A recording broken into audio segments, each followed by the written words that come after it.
Hi, everyone, and welcome to This Explainer. I am absolutely thrilled to have you here today because we are looking at something completely, totally unprecedented in the world of sports.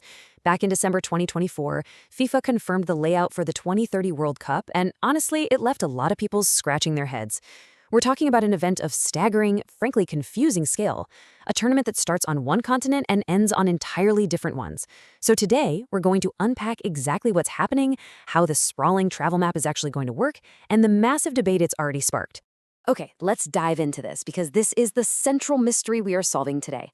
Why would anyone, literally anyone, organize a single sporting event that requires spanning 6 different countries and 3 continents, right? Historically, a World Cup is hosted by one nation, maybe 2 or 3 if they're direct neighbors. But 2030 is throwing that traditional playbook entirely out the window. To understand why this tournament travels the way it does, we really have to look at the incredibly unique map FIFA has drawn up. Just picture this layout for a second. There is a very clear split. Up north, we have Spain, Portugal, and Morocco running the main event. But then all the way across the Atlantic Ocean, way down in South America, we have Uruguay, Argentina, and Paraguay, and they are each hosting just a single match. It is a logistical layout that seems almost impossible at first glance. 6 countries, 3 continents, but just one tournament. It's wild. So, the crucial point here is the historical why. This bizarre, sprawling setup isn't just random, it's actually a massive birthday celebration. The year 2030 marks the centenary, the 100th anniversary of the very first World Cup. That inaugural tournament was held way back in 1930 in Uruguay. And it was a much smaller affair back then. Only 13 teams even bothered to show up, and just 4 of those came from Europe. Compare that to the massive, globe-spanning spectacle we have today. To honor where it all began, FIFA wanted the celebration to kick off right back where the very first whistle was blown. It is seriously wild to think about how much the world has changed since that first tournament. Back in 1930, the travel was, well, practically romantic. To get those 4 European squads to Uruguay, they had to spend about 2 weeks crossing the Atlantic by boat. In fact, FIFA's president at the time, Jules Rimet, made that exact same boat trip with the actual World Cup trophy just packed away in his luggage.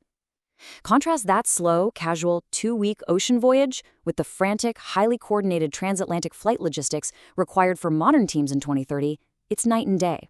To honor that history, the 2030 tournament will kick off with 3 special opening matches in South America, and these locations are deeply, deeply symbolic. First, there's Uruguay's Estadio Centenario in Montevideo. That is exactly where Uruguay won the very first final 4-2 against Argentina.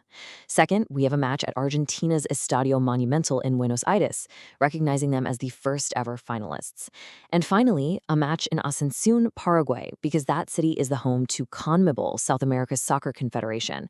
It's a beautifully historic opening act for sure.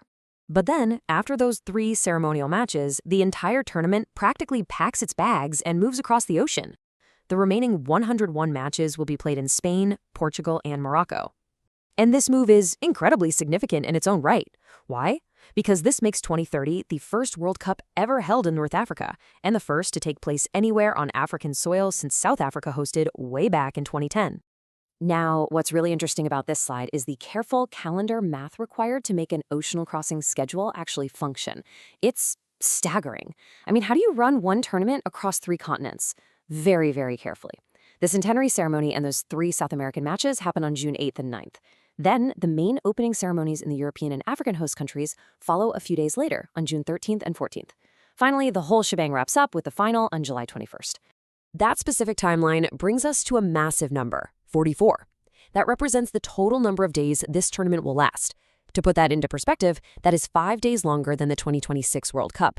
It officially makes the 2030 edition the longest World Cup in the history of the sport. Turns out it takes a whole lot of time to move entire football teams across an ocean mid-tournament. Along with those 44 days, we have another huge number, 104. That is the total number of matches that will be played by the 48 competing teams. And actually, here's a fun logistical quirk to keep in mind. Because there are 6 host nations involved in this, all 6 of them, Spain, Portugal, Morocco, Uruguay, Argentina, and Paraguay, automatically qualify for the tournament, just like that. Now, the 2030 World Cup is stacked with incredible firsts and some long, broken hosting droughts. Think about it. Spain hasn't hosted since 1982, and Argentina hasn't since 1978. Meanwhile, Morocco, Portugal, and Paraguay have never hosted a World Cup match at all.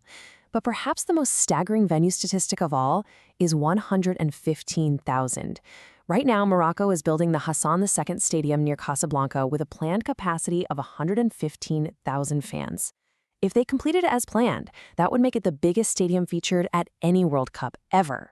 But we really have to look at the logistical reality of that ocean crossing for the players themselves. FIFA had to build in a massive disparity in rest days just to make the travels somewhat fair. The 6 teams that play those opening matches in South America, they'll get 11 to 12 days of rest before their second group game, just to recover from transatlantic travel.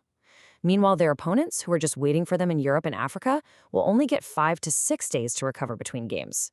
Talk about a very delicate balancing act. Now, as you can probably guess, stretching a tournament across 3 continents has generated some loud backlash, specifically regarding the environment. We want to look at this neutrally and just explain the facts, so let's examine what the critics are actually saying. One French sports law expert bluntly called the entire plan an ecological aberration. And backing that sentiment up, the environmental watch group Carbon Market Watch publicly referred to the sprawling geography as an unfortunate choice. The concern here really comes down to the emissions data. Let's look at the 2022 World Cup in Qatar. That tournament was basically held in a single city, right? But FIFA's own report showed that transport still caused about 57% of the tournament's emissions, totaling roughly 2.1 million tons of CO2.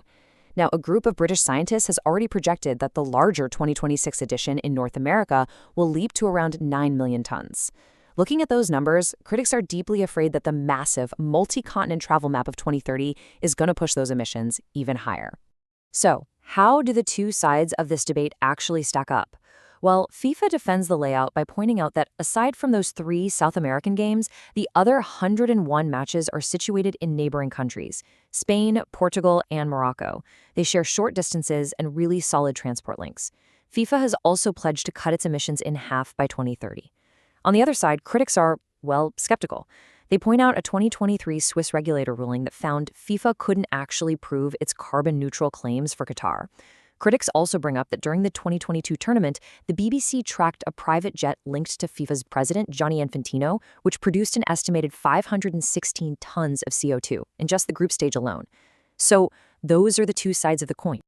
Believe it or not, even with the dates set, there is still some major unfinished business hanging over 2030. First up, FIFA still hasn't picked a stadium for the final match on July 21st. Right now, Madrid's Santiago Bernabeu, Barcelona's Camp Nou, and that massive new 115,000-seat stadium in Casablanca are all top contenders. Second, there's a fierce debate going on right now about the tournament's overall size. South America's CONMEBOL is actively pushing to expand this centenary edition from 48 teams to 64, arguing that a 100th birthday deserves a third of all FIFA nations. However, UEFA has loudly pushed back against this, calling it a bad idea. So for now, it stays at 48, but FIFA says they're going to study the idea further. And that brings us to the ultimate questions surrounding this massive event. When you look at the romantic 100-year history tying Uruguay to the modern game, and you weigh that against the harsh logistical realities, the crazy ocean crossing rest days, and the environmental impact, what do you think? Is this 2030 layout a genuine, beautiful 100-year celebration of the world's game? Or is it a tournament that has simply grown way too big for its own good? It's a fascinating puzzle, and I hope this explainer helped you put the pieces together. Keep learning, and I will catch you on the next one.